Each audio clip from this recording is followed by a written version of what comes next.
Today is the 13th Sunday in Ordinary Time. First reading. Wisdom chapter 1, verses 13 to 15, and chapter 2, verses 23 to 24.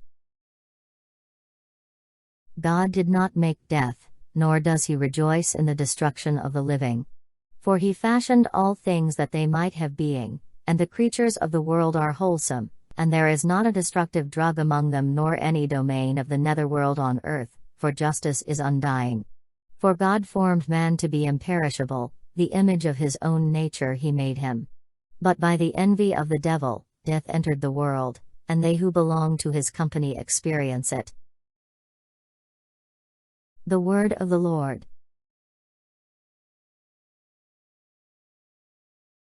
Responsorial Psalm.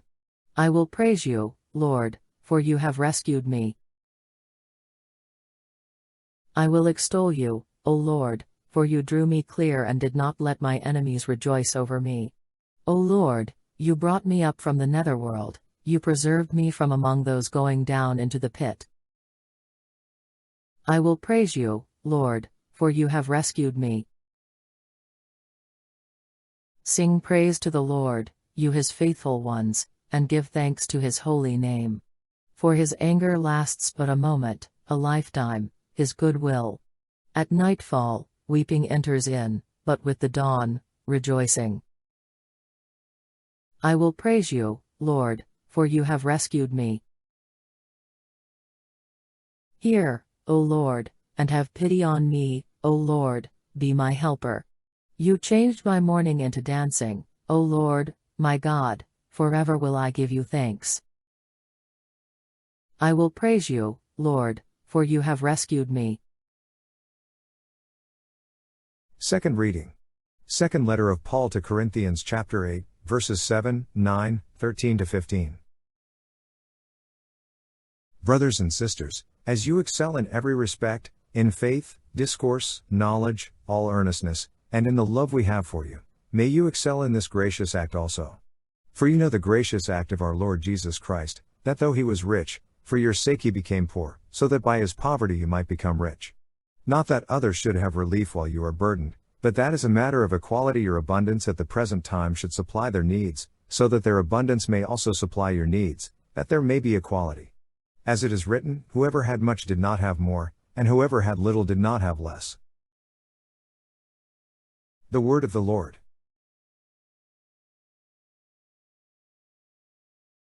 Gospel reading. Mark chapter 5, verses 21 to 24, 35 to 43. When Jesus had crossed again in the boat to the other side, a large crowd gathered around him, and he stayed close to the sea. One of the synagogue officials, named Jairus, came forward. Seeing him he fell at his feet and pleaded earnestly with him, saying, "My daughter is at the point of death. Please, come lay your hands on her that she may get well and live." He went off with him, and a large crowd followed him and pressed upon him. While he was still speaking, people from the synagogue official's house arrived and said, "Your daughter has died, why trouble the teacher any longer?"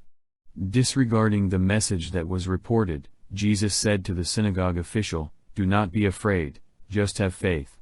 He did not allow anyone to accompany him inside except Peter, James, and John, the brother of James.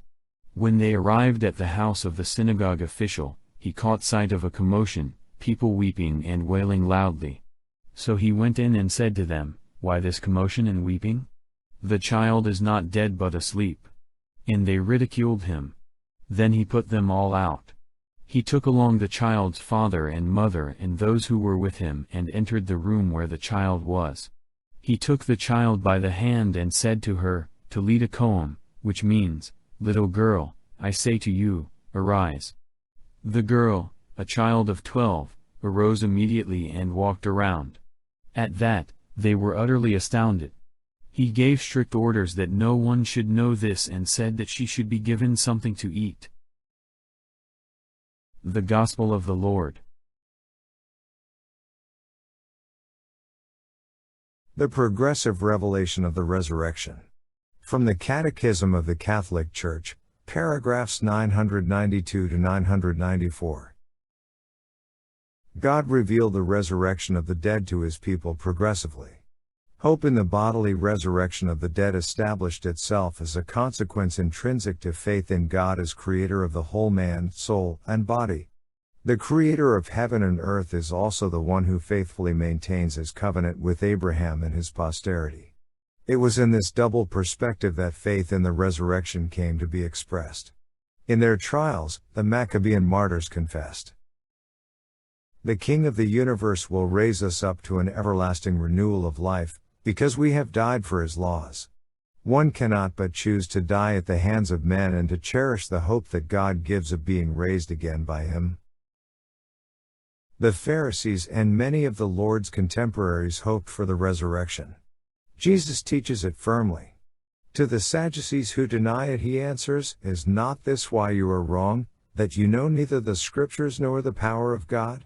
Faith in the resurrection rests on faith in God who is not God of the dead, but of the living. But there is more. Jesus links faith in the resurrection to his own person. "I am the resurrection and the life." It is Jesus himself who on the last day will raise up those who have believed in him, who have eaten his body and drunk his blood. Already now in this present life he gives a sign and pledge of this by restoring some of the dead to life, announcing thereby his own resurrection, though it was to be of another order.